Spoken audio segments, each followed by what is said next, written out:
Welcome back everyone to theCUBE here at the NYSE Wired community, of course theCUBE and NYSE partnering together for the Wired program. This is Crypto TrailBlazers, our ongoing series. We're here for 2 days. We had a crypto IPO go out today, bullish.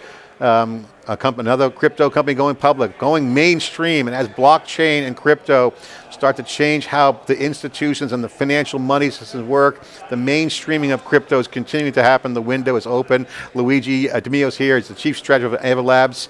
Luigi, thanks for coming on theCUBE and crypto pioneer yourself and trailblazer. Thanks for coming on. Yeah, of course. Thanks for having me. There's a lot of excitement here at the New York Stock Exchange, so happy to be here. It was. We were just talking before we came on camera about our coin endeavors and some of the things we're working on. You guys have a pedigree. You go back the Cornell days, the early work done. Now, as it's going mainstream, you saw the IPO, you saw Circle, you see what's on the pipeline. The mainstreaming of crypto's here, but yet it's not even inning one yet. I mean, it's early. A lot more innovation. What's your reaction to the current market?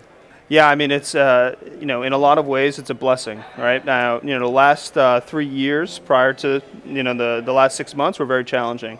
Post FTX, we were in a situation where a lot of people thought there would be the demise of the industry, where they thought that maybe this wouldn't prevail, and it's nice to see that all of those things we were doing actually are coming to fruition.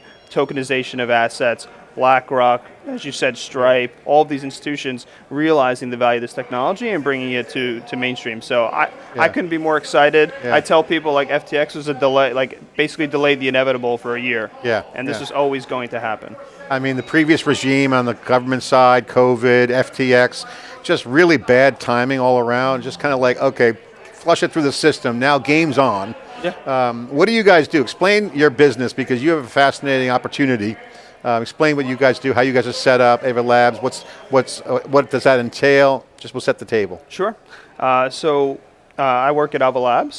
So we're basically a software provider. We're the creator of the Avalanche blockchain, which is one of the largest blockchains by TVL and many other metrics out there. The Avalanche blockchain really brought to market a new consensus mechanism, which allowed for much faster finality of transactions, which anybody who's in TradFi knows how important that is. That was the first advent where we came to market in 2020. The Avalanche network effectively spans two different things. It's a public permissionless network, similar to an Ethereum, a Solana, in terms of a singular chain. However, one of the big differences is it also enables the ability for you to launch your own blockchain, your own L1 blockchain. So that's embedded directly into the network itself.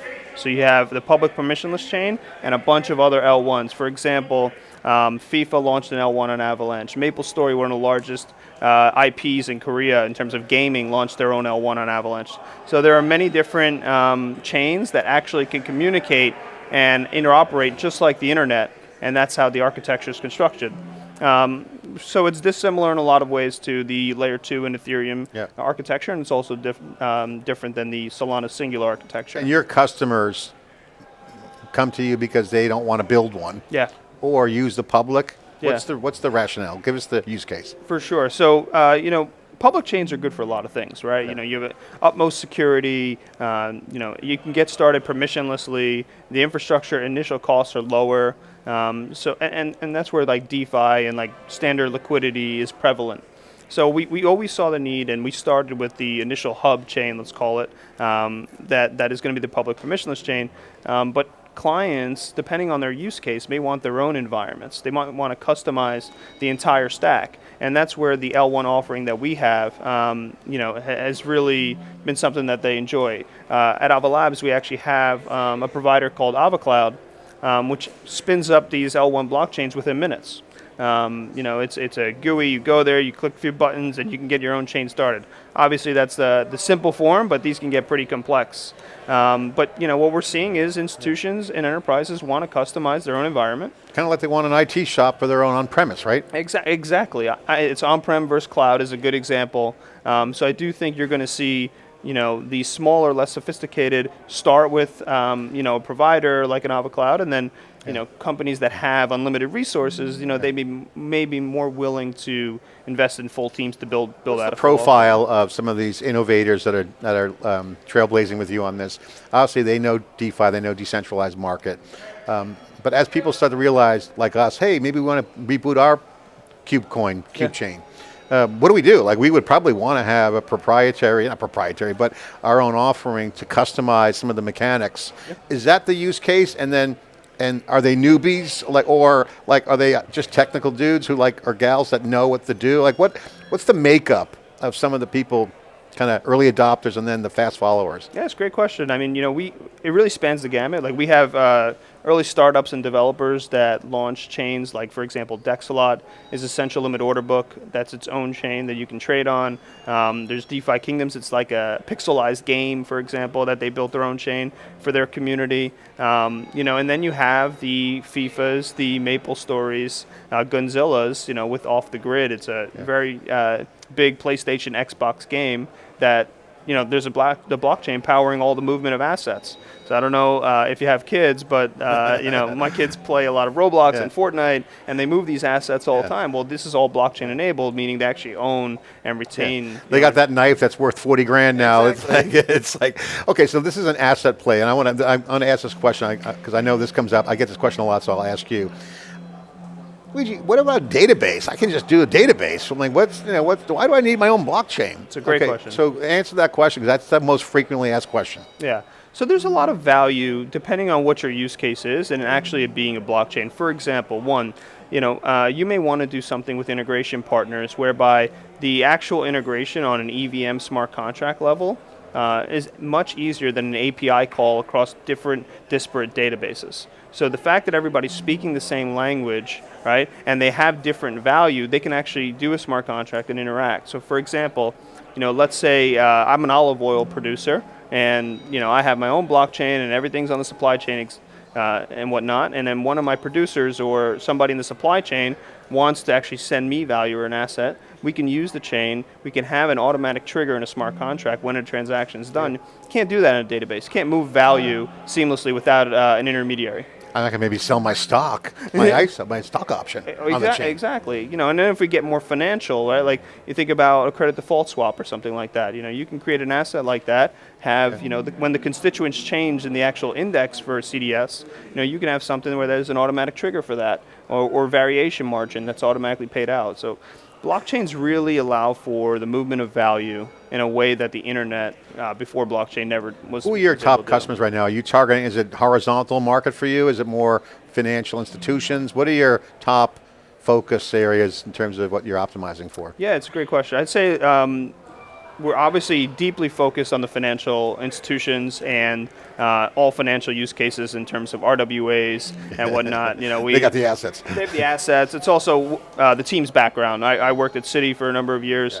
John Wu, our president, has been TradFi for a long time. So we've been actually our motto at Ava Labs is digitize the world's assets, and that was back in 2020. This has always been the focus. That's actually why we started in New York. Yeah. But like most recently, we tokenized a bunch of CLOs with Janice Henderson on Avalanche. We did a deal with Bergen County over in New Jersey to tokenize all the deeds of all homes in the entire county. So that's a long 5-year project. That's awesome. So we're kind of seeing assets that are going to get put on the blockchain, but we're also deeply involved in things like gaming. Yeah. We think gaming is a very critical sector for blockchain, and also loyalty points. We work with a partner called UpTop, and we were able to do loyalty points for the Detroit Pistons and the Cleveland Cavaliers. That's all in production. Many more teams to come. So I think fan loyalty. So basically, take the Bergen County deed thing. That's physical world assets. Yes. Say financial assets are money and other things. Yep. The digital straight up game is just economy.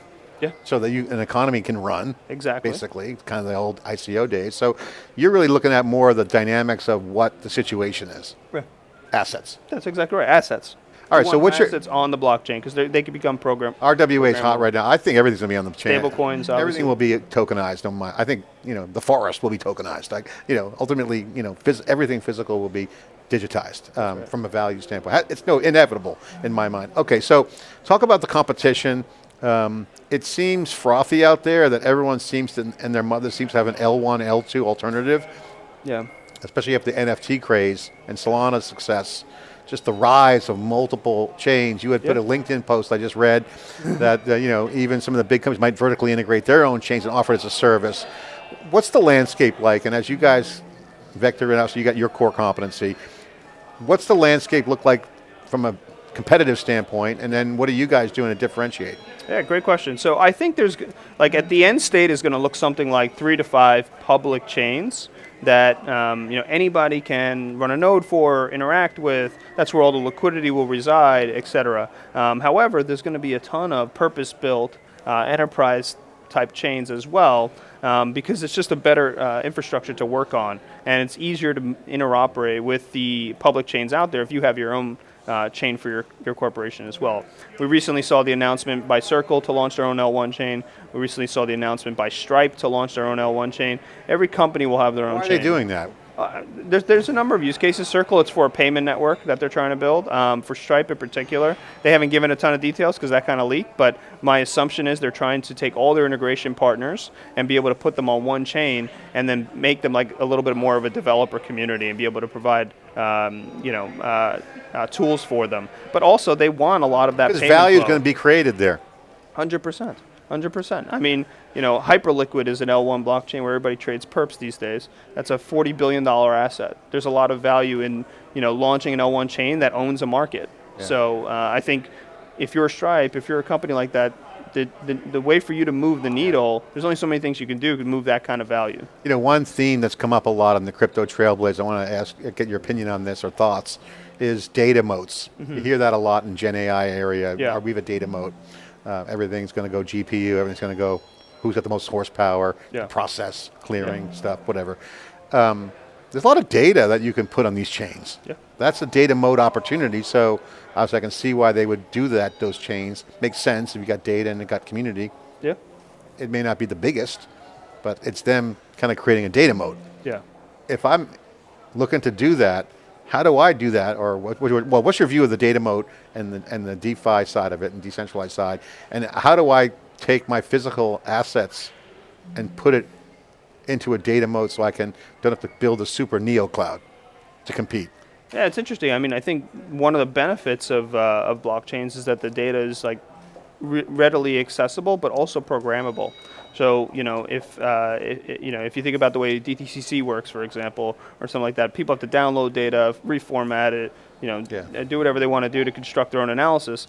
If there's a blockchain that does that, people can actually program smart contracts onto that data and have everything automatically flow. So I think that as AI really pushes forward, crypto and AI are a perfect marriage because you have AI agents that are able to have you automatically transact. You can't do that with fiat. You can do that with crypto in terms of stablecoins and things like that. So it's interesting. I was going to ask that question. I'm glad you brought it up. If you look at the AI market today, it's essentially all a bunch of ex-miners who had data center and energy moved over to Gen AI and making some bank on that capability. But if you look at like the psychology and the personas of the early blockchain alpha engineering community, they were hardcore techies. Yeah. Okay, if you look at that, and then you went through that period of time where you just mentioned. But now fast forward today, the makeup, it's almost an intersection of back full circle. Yeah. It's almost the blending of two same worlds. They know how GPUs work. They know the value of horsepower. They know infrastructure. AI infrastructure is the hottest category right now in the market. I mean, look at CoreWeave on the board here today. Stumbling a little bit, but I had predicted, and I think it's going to get more tighter, crypto and AI. One, the psychology of the people running those markets or building in those markets are symbiotic. That's right. What's your take on that? What would you envision the outcome would be? You mentioned agents. I'm sure you agree, but what's your thoughts on that?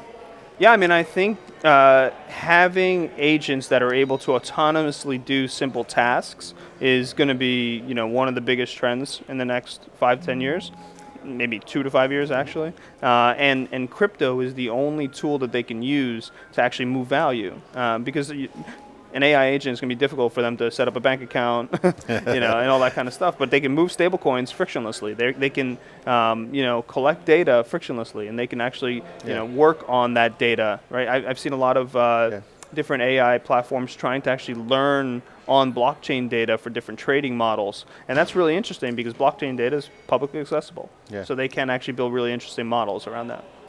Today you look at people's appetite. I think we're going to see more people coming in and saying, you know what, I want to really get that data moat.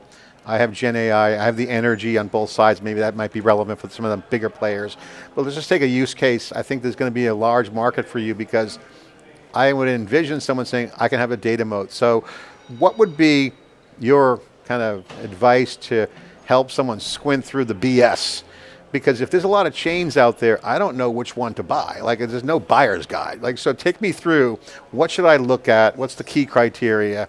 What would be things to like watch out for? Your LinkedIn post had a great point, which I highlighted on our CUBE pod this morning, which is upgradability, stability, version changes. We've seen that be almost devastating on Ethereum, certainly, and other chains that have screwed up the upgrades. Yeah. I mean, what is the key things I got to watch? And from a risk management, okay, I'm building infrastructure. Yeah. What do I need to look for? Yeah, so look, we speak to a lot of the top enterprises, Fortune 100 companies out there, and look, if you're at a certain size, the risk is so high for you messing up an upgrade or building on alternative infrastructure that you need a company that's going to be willing to actually stand out there. Our AvaCloud offering is SOC 2 compliant. It's going through all of these different things to make sure that it can actually service the real corporations that are in demand. But if you think about it, a lot of financial institutions are still on-prem. Yeah. They never migrated to cloud. And the Gen AI, they're keeping it on-prem. Exactly. That's their IP. Exactly. And so I do think, there was this notion that everybody in the world is going to build an L2, and this is going to be great. Well, I think there's a lot of issues with that. I think, you have to have, purpose-built infrastructure, and it has to be really robust in order to support institutions. And frankly, some of them just might build their own thing if they have the resources. Yeah. They might just go about it their own way. But I do think, seeing a Stripe, seeing a Circle, seeing a FIFA build their own chains shows that the market there's a market for this. People see value in building their own chains, and we're going to continue to see a lot of. What's the number one thing people ask you guys when they say, "Show me the proof that you're up and running, you're good, reliable"? Oh, obviously, the same. It's almost like an IT purchase at some level, right? Yeah. I mean, it's about uptime. It's about finality. It's about actually monitoring the statistics. The beauty is we don't have to show, we don't have to provide data for them. It's all available. They spin up their own chain. They could spin up their own chain in 2 minutes, and they could say they run load tests and everything like that. All kinds of recovery options, cyber resilience, all built in. All that kind of stuff is stuff they can do by themselves, and more interestingly, it's customizable. Right, so if they want to start as a permission chain and keep things guarded, they can, right? And if they want to, for example, allow the validators to be all KYC'd or be in a certain jurisdiction, that's something that they can program and kind of make sure that they have themselves. So there's a lot of flexibility in the architecture, and I do think you're going to see, and we're seeing in our pipeline, a large demand from enterprises to build their own chains. And do they need to have a dev team in place? What's the requirements that they have to have on their side? We have clients that have no dev team, just one liaison on the technical side, and we do all the work for them. And then we have clients that are deeply involved and want to own the whole stack, and we're just assisting. Because that's the on-prem mentality, because that's their crown jewels. Yeah, exactly. At the end of the day, there are certain institutions where it's like I'd rather point to somebody than blame them if somebody goes wrong, and there are other ones that are like, no, we need to own the risk here. We talk to JP Morgan Chase all the time because they love theCUBE. We talk to all the nerds there. They have a high bar on what gets into production. Obviously, they do $10 billion IT budget. They do trillions a day in transactions. Yeah. So that level, they're a unicorn in my mind. But other financial institutions have a similar scope. Well, we did a pretty interesting pilot with JP Morgan and Apollo, where we tokenized assets for their Crescendo offering, and then we put those all on chain. So that was a really rigorous process. We did the same thing with Citi. We built out an RFQ FX trading engine with them. So these are things that we had to go through deep vetting processes in order to kind of ensure that the technology would stand up. What's it like, as someone who's been in the industry, I've been on the entrepreneurial side, you also now on an awesome product. What's it like in the market right now? Because it's the enablement, it's disruptive, but it's enabling. Yeah. It's noisy. It's a noisy market. I don't know if you'd call it a bull market, but it's a noisy market because you have a lot of distractions. You got DAT vehicles out there that are doing a bunch of things with tokens, and people are very focused on that. You have enterprises building their own chains. You have institutions like BlackRock tokenizing assets on chain. Like, for example, the BlackRock BIDL token. Avalanche is the second largest chain in terms of value that holds. Yeah. You're seeing a lot of noise out there, but I do think if you take a step back, zoom out, it's always obvious that we're making a lot of progress. Yeah. If I had told you 3 years ago or 2 years ago that Stripe would have their own chain, that BlackRock would tokenize assets on chain, Janus Henderson, Franklin Templeton, et cetera. And frankly, that the US government's looking at blockchain as something that they can integrate into their services, you'd probably tell me I was crazy. So we're making a lot of progress. Yeah, I think one of the things I like about what's happening is that, to your point, it's like people can go down two rabbit holes. One of science project. Yeah. It's just ongoing, that's off the rails, to more pragmatic value creation extraction thinking. Yeah. What are we doing? Like, what's the purpose? Yeah. Like, I mean, I got to create value. That's a data mode or some sort of unique application. And then how does that get extracted? yeah, I mean, I've always said that stablecoins are the killer app for crypto. I think that, I don't think there's a conference call for a payments company where stablecoins aren't mentioned in an earnings transcript. And, for example, you saw Western Union mention that they might consider their own stablecoin, that they might consider stablecoins for remittances. I think you're going to see the entire financial world, for example, move stablecoins as a movement of value. This is great for the United States, right? Because you can get dominate the world in terms of value. And then you have companies like PayPal, for example, creating their own stablecoins. Yeah.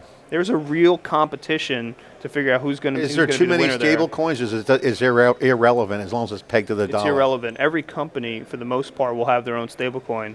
And I think it's going to be interesting to see how that impacts banks over time. But I do think that it creates gravity around the key things that need to get done on transactions. Exactly, and it's an additional revenue source for them, right? They retain all that yield. The net interest margin becomes like. I wish I was 25 again. I'd be making more money, but I'd be definitely on stablecoin. Okay, final question for you. Like, I envision, you mentioned agents. I envision, and we cover cloud like a blanket, like a coverage area. Observability is a hot area. Data. So I'm envisioning that there's going to be like a bunch of agents doing stuff in the chain. Clearing. You mentioned stablecoins can move around. That's easy. Setting up accounts a little bit different. Yeah. But smart contracts. Yeah. I could see agents like under the coverage, just doing all the smart contract minutia. Yeah. What's your vision on that? Yeah, I mean, I wouldn't be surprised to see, an agent go book a flight for you, take care of the payment, all autonomously. An agent work on settling, Nigerian bonds between banks and having all that value be settled autonomously. Like, that's going to be the former back and middle offices of all these financial institutions. I think will look more like a combination of crypto and agents. And once the assets are tokenized, we'll be in a position where all that value can move frictionlessly, and we'll update all of our financial market infrastructure. I think the agents, what we're seeing with Gen AI now is you're seeing coding and sales and marketing benefits, right? Obviously. I think the next level is the middleware area kind of model where it's going in. So. That's right. Great conversation. Thanks for coming in and being part of our Crypto TrailBlazers of the NYSE Wired program with theCUBE. Yeah, loved it. Thanks for coming on. Thanks for having me. I'm John Furrier, Dave Vellante, 2 days of coverage, Crypto TrailBlazers, all the leaders who are enabling the value extraction, value creation, and of course the financial markets are responding, the plumbing's being reset, the money system is programmable, crypto's at the center of it, stablecoins have been a big, and of course the Genius Act has enabled tons of clarity. Pun intended. Thanks for watching.